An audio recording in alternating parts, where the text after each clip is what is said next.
साथियों, आपके अपने परिवार ओम एग्जामकर में स्वागत करता हूं। मैं वीवीएस कार्तिक। आज मैं जा रहा हूं पढ़ाने आपको संख्या पद्धति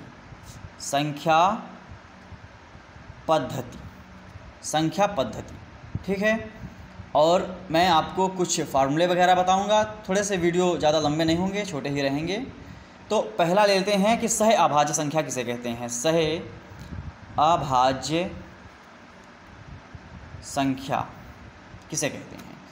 को प्राइम जिसे बोलते हैं, इंग्लिश में क्या बोलते हैं? को प्राइम बोलते हैं। तो इसके लिए एक डिफिनीशन होती है।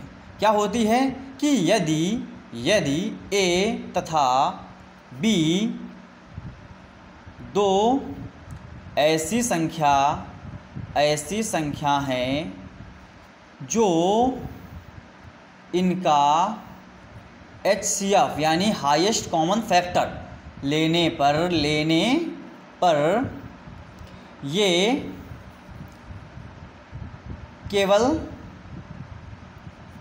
एक देंगी। अब मान लो कोई संख्या है, जैसे ले लेते हैं 2 और 3, इनका HCF निकालेंगे 2 और 3 का, तो कितना आएगा? 1।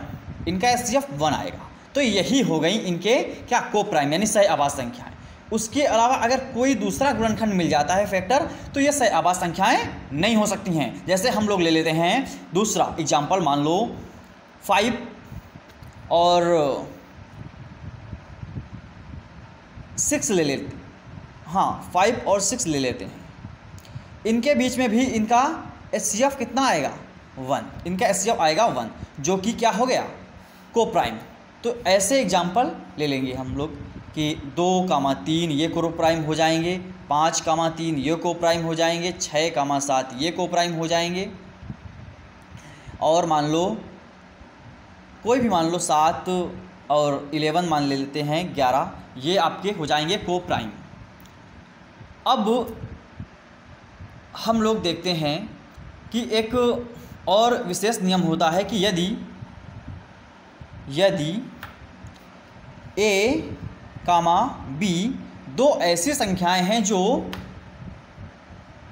दो ऐसी संख्याएं होती हैं जो कि सह अभाज्य तो हैं, प्रत्येक पूर्णतया इनसे विभाजित है। A से भी विभाजित है, B से भी विभाजित है। तो उसका जो HCF होगा वो AB से भी विभाजित होगा। कैसे? मान ले लेते हैं कि हम लोग ले लेते हैं कि 19752 ले लेते हैं। तो ये देखिए आपका 2 से विभाजित है।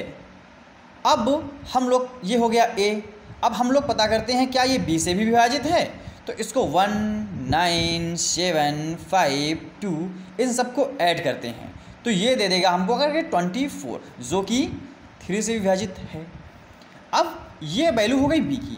तो A इंटू B क्या हो जाएगा? ये हो जाएगा आपका 2 इंटू 3 यानी 6 से भी विभाजित है। यानी ये नंबर 19752 जो है 6 से विभाजित हो जाएगा। ये इसका एक विशेष नियम है।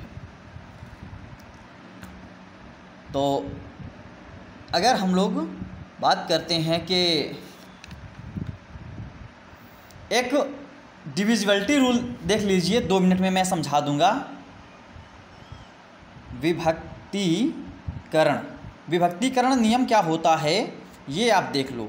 विभक्तीकरण जो नियम होता है वो, अगर हम कहते हैं कि 2 से विभाजित कौन हो जाएंगी, तो जो 2 से विभाजित हो जाएंगी जिनके इकाई का अंक जो होगा वो पूर्णतया आपका 2 हो, 0 हो, 4 हो, 6 हो, यानी इवन संख्या हो, सम संख्या होनी चाहिए आपकी, सम संख्या हो। अगर 3 से कहेंगे तो संख्याओं का योग, जो टोटल संख्या है उनका योग, जैसे 1 है, 2 है, 3 है, ये टोटल करके 6 आ गई। 6 3 से विभाजित है, तो ये 3 का हो गया। 4 का लास्ट के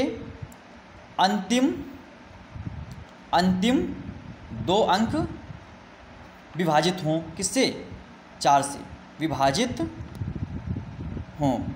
तो जैसे हम ले लेते हैं 84, कोई और भी संख्या ले लेंगे, मान लो 2 ले लिया इसके आगे, तो ये हमारा 4 से विभाजित है, ये तो लास्ट के 2 अंक विभाजित हैं, यानी संख्या पूरी विभाजित हो जाएगी हमारी 4 से।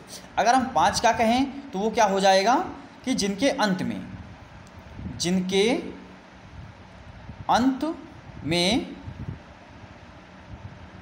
अंत में आपका 0 हो व 5 हो, वे संख्या 5 से डिवाइड हो जाएंगी आपकी।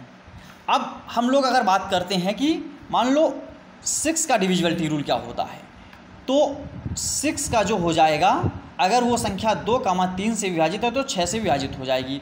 7 का क्या होता है, लास्ट जो अंतिम